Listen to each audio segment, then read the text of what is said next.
Now, there are a couple of interesting modern day naval strategy games coming out this year in 2023, and one in particular kind of caught my eye. It's Sea Power. If you are into large scale RTS games, this might actually be up your league. Now, the best way to describe this game, before we get into all the details, is that it's a realistic naval battle simulator that isn't hardcore enough to make you want to drop the game and join the Navy instead, because that would simply be easier. It's basically Google Maps, but with realistic naval warfare, and you will see in a minute.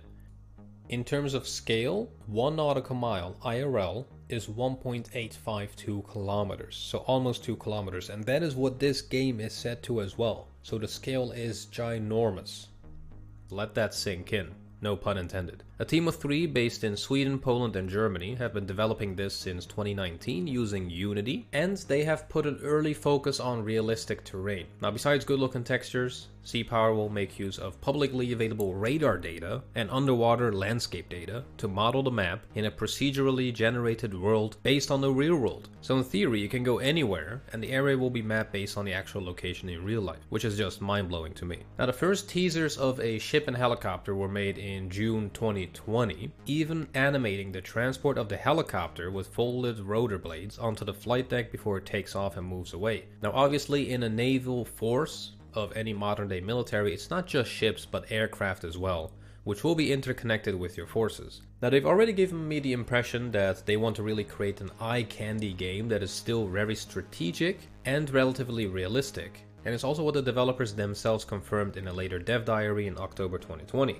Now, the damage system in this game is quite intricate as well. The ships are basically built in a modular way, so depending on where you hit the ship, different types of damage will occur. And also this differs per ammunition type that the ship is hit with.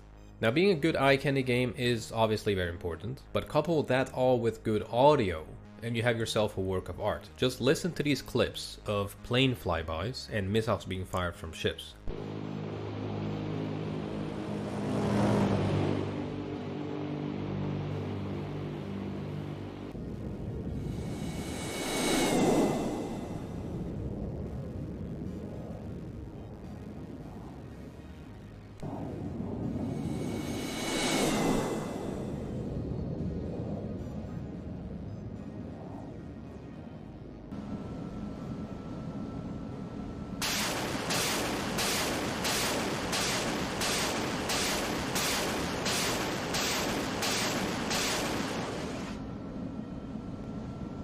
Now, in a modern navy, submarines also form a large and critical part of a naval force, and here we have a Viking ASW hunting for one.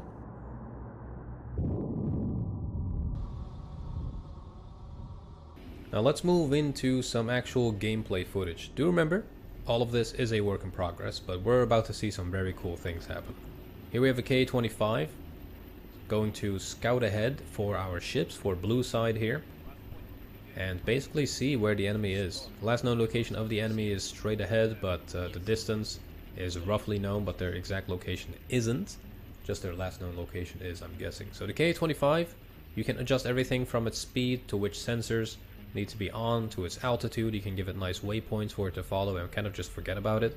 So the game is quite micro heavy, but not to an extent that you kind of only micro your units and not get to enjoy the scenery. So there's also a lot of automated unit behavior. So when you do get into contact, or when a missile is flying at your ship, the defenses will kick it automatically.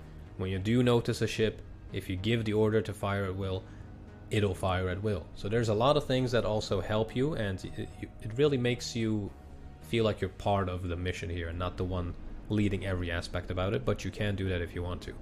So on the minimap there, you can see blue being the units you see on the screen now, and yellow being unidentified objects, most likely the ships of the opponent. And once they are in range of each other, oh, then the cruise missiles and everything just keep on going. So here we have, I guess, sea-to-air missiles being fired off against incoming projectiles based on the speed. Those could be helicopters, those could be airplanes. But that just looks nice.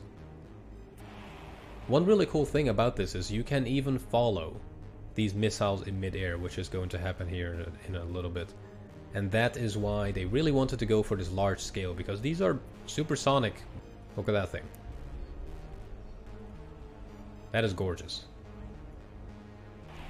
And that is why they wanted to go with an environment that is this large to really accommodate the speeds of things and to bring you further into the game. Let's say the clouds didn't change position and you're flying like this, and the clouds wouldn't change position, just follow you. That would kind of just break the entire immersion, and it wouldn't feel as large, the game that is. So we shot down something. Maybe it was an interception of a ship-to-ship missile. But the fight is not over yet. There's a lot of incoming bogeys there. A lot of missiles being fired off. That just looks cool.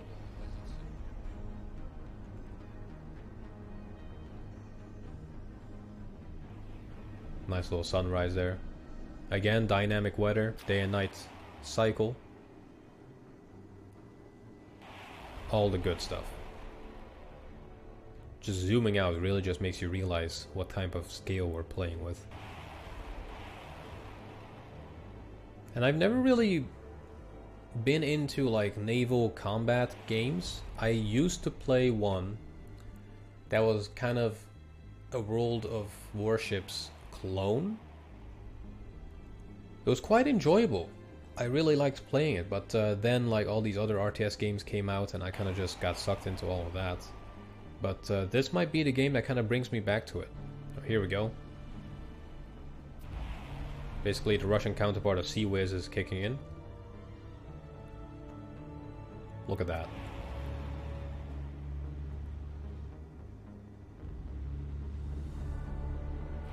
That looks gorgeous. Just imagine this in the middle of the night with all these tracers flying about. Planes up in the skies, just everything. But you can't stop all of them, so there are going to be moments where this happens. And even that looks pretty nice here. That is one thing I'm wondering about this. Will there be kind of like a repair system going, or are we going to be fully realistic and basically say that, okay, well, that ship, if it stays afloat, it can go back to port. If not, you know, we're not even going to bother trying to save anything, just abandon ship. I think for realism's sakes, basically, if it remains afloat, you just go back to port, but that thing is out. But maybe some like on-deck repairs could be made to, you know, weapon systems that are maybe not that heavily damaged and whatnot. But yeah, the game is looking really, really good. Super realistic naval battle strategy game, whatever you want to call it, on a 1-to-1 scale. Basically, you can go anywhere on the world and it'll be according to scale. The navy or the naval aspect of it looks amazing. The visuals, the audio looks great. The land and sea terrain, so even the bottom of the ocean, is mapped according to real life data, which is amazing. So terrain elevation and all that stuff will be accurate to real life, but also the bottom of the sea will be accurate based on whatever data we have in real life of those areas. I'm really looking forward to this game. I hope you are as well. If you want to stay up to date on this, definitely do subscribe to the channel, and I'll see you guys back in the next one. Take care.